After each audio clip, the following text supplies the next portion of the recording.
someone said NFTs are dead, crypto's dead, AI's probably going to be dead. And I was just like, none of those things are dead. I'm like it's a very pessimistic kind of outlook. Like, yes, these things have got their shortcomings, but another way I look at things is that before humanity used something as a tool, we first use it as a toy. So to figure out its parameters, etc. Play with it. So even like NFTs and crypto as a society. I mean, the fact that one of there's two cryptos that have got market caps over $20 billion that are mascots for the dog, for the same dog even. Shiba Inu, there's two, not one, but two in the top 10 coin market caps with billions of dollars. It says we're a joke, we're fun, something like that. And I think as a collective, as humanity, we're very much the child with these technologies of NFTs, crypto, and AI. I mean, we were the same with the stock market. The first thing we did with the stock market in the early 17th century is trade tulips, tulip bulbs. No, exactly. We had fun. We had fun with it. Everyone had a lot of money. People take things very seriously. and there is that element of play that actually does come on. Whereas now the stock market's very serious. Yeah, very serious. I mean, we had to study the requirements to get into the JSC, and I was just like, this makes me not want to do business. Wow, this is what it takes to become a listed company. Whereas, crypto at the moment is a lot of fun because there isn't that much regulation. Exactly. You can kind of get in and get your hands dirty quite quickly. Yes. So I know actuarial students, I mean, if anything, like the one thing I did regret about actuarial science is because I was so focused on studying it, I didn't learn about Bitcoin even earlier. The fact that I was only hearing about it in 2014, and here I am as a nerd, why did I not know about this? I think it's also an interesting point maybe there to make in that. I think the way that people go about studying for actuarial science is that they should study to understand the underlying concept and not just to pass the exam, which I think is something that is common to all education, but the emphasis is often off because you wanted to get the exemption. But actually getting the exemption without actually mastering the skill is not helpful in the long term. Yes. And so always whenever you're approaching something from an education perspective, focus on the skill that you're building and not the results that you're getting. I saw that student mindset. I had a friend who was studying for a legal exam, and they had to learn corporate governance. And of course, corporate governance is something that comes under the F106 syllabus. And again, it's one of these things that I'm very passionate about on how to learn it, and rather learn the principles than the mechanisms and all that. And in her notes, it said something which I was like, about shareholders and that. I don't remember exactly what it was, but it says something about shareholders and that. And I was like, no, that's not all. Shareholders are not like a homogenous class. You could have young shareholders, you could have old shareholders. It depends. Are they institute? Like this, and they're not always going to have that, because it says something about shareholders having a certain requirement, which is, it wasn't wrong, but if there was more nuance to it. And I tried to explain this to her. She got very upset with me. This is what the textbook says. This is what I'm planning for the exam. Like, don't burden me with the truth. I've got an exam to pass. And I think I really love studying. I really love learning and exploring. And I think there's something beautiful about learning without that pressure of the exam. So like now with this religious stuff, it's so cool to just go down rabbit holes. So I'm learning about this guy, John. It's very difficult to pronounce his surname. Chrysostom. It means golden mouth because he was the greatest preacher. But it was so cool to, like, while I'm learning about him, to be like, oh, he was banished because of this, and he was the Archbishop of Constantinople, and you're like, oh, Constantinople, Istanbul, this and that, and what was the politics? And now you've totally deviated from Wikipedia, those little Wikipedia. I'm like 5 links deep. So they call rabbit hole differently. Well, there I was learning about this weird script of writing that's based in Africa that I thought was beautiful, and then traced it back. It was because Saint Augustine was from the Berber people, and this was the language that they used, and it's still actually prevalent in Morocco. And then he got arrested in Morocco if you used it in the 70s because of a political. It's so lovely to learn when you're not have an exam. Yeah, exactly. There was an exam. With some, there's a structure put onto it, which means that you can't learn organically. Yeah, and that's why I think I'd be a very bad lecturer, because I would go off on a tangent, and the students would be like, "Is this going to be in the test?" Like these are fun, interesting facts. Yeah. But like, what do they have to do with the time value of money? Yeah, exactly. Bring it back. But I think, it's been such an interesting conversation that we've had.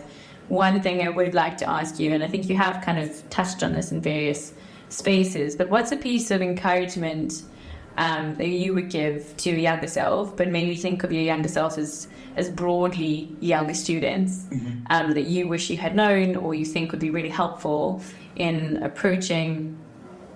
attempting, possibly is a better word, becoming an actuary and all that involves? What is something you would offer as a piece of advice there? Well, it's quite cool that you asked that, because there was almost like a mantra that I lived by when I was at university that kind of got me through the tough times. And it's so lovely because it's now turned out to become true. So the mantra was short-term pain, long-term gain. And I really am, living a very blessed and privileged, lifestyle now. Like I said, not having to do work and just really just enjoying life as it is. Yeah. But it was super difficult as an actuarial student. It was so difficult. Not easy. It was stressful. There were times when there were so many social events that I gave up. All these type of things. And like I said, there was that short-term pain of saying no to indulgences, fun parties and that, and sticking it out. I remember nights of doing the same calculation over and over again, crying. I did that, But I had this thing, short-term pain, long-term gain. And I look where I am now, and like I say, even with that job I got with Polygon, they sent me to America, to Turkey, to Korea. Got to travel the world, stay at 5-star hotels. It was this amazing job that I got exposure to, because it was the boss recognized, actuaries are, maybe wasn't doing actuarial work, so maybe not all actuaries are going to travel the world and have fun. But when you do step into the wider fields, there are people who recognize the pain and the difficulty that you went through, and so they are prepared to give you responsibility to rock. And opportunities. Yeah, that comes with a lot of perks in that. Yeah. So that was my mantra, short-term pain. And gosh, it's not even that long-term. It's been 10 years. Yeah, 10 years since I was at but life is... And I'm 30. It's still 32. Continuing. Got another good 50 good years left. So hopefully the long term, goes on. So that would be big advice to. I don't even know where I heard it. Maybe I got it. I think that's I really like it. I think something I say which is similar is front load your sacrifice. Say that again. Front load your sacrifice. So basically, sacrifice now, and then it pays off. Well, I think it's Jordan Peterson who goes into the whole psychology of, why did people sacrifice? And it's this whole idea that if you give up something now, you can get something of more value later on. Which is an actuarial concept. It's by definition. Do you know what I mean? It's like if you invest money now, if you forego the use of that money now and you invest it, later on you're going to have more money. So it, to me, is not even, that's just pure maths. It's like compound interest. Yes, I guess, with my mantra, there was always the analogy. It's like investing. It's like putting money away now, and you get to enjoy a lot of it later. Yeah. Whereas the flip side of it is, there are those, I think that's what makes university difficult. It's because it's not like everyone's studying hard. No, agree. There are those people who are having a great time. We're not here for a short, we're not here for a long time, we're here for a good time.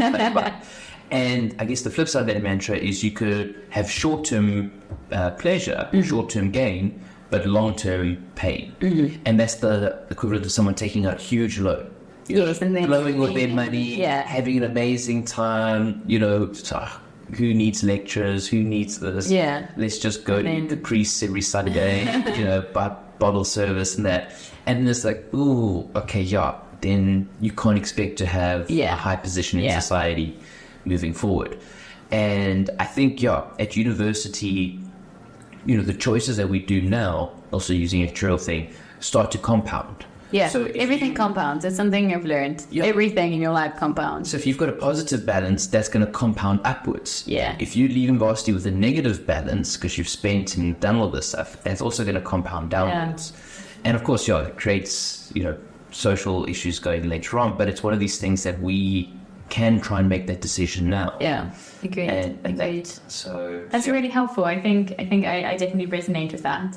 But thank you so much for your time. I think this has been such an interesting chat. I feel like we've talked about such a wide variety of things. I hope our listeners can kind of take from it the various pieces that we've discussed. But thank you. No, only a pleasure, and thank you for having me on. And no, not at all. And to our listeners, thank you for listening, and we'll see you on the next episode. Goodbye. If you enjoyed this episode, please subscribe and leave a review on your preferred streaming platform. If you'd like to interact with us more or add questions or topics to our pool of ideas, please follow our Instagram page at AS4Actuary or email us on asforactuary@gmail.com. Thank you for listening. Take care.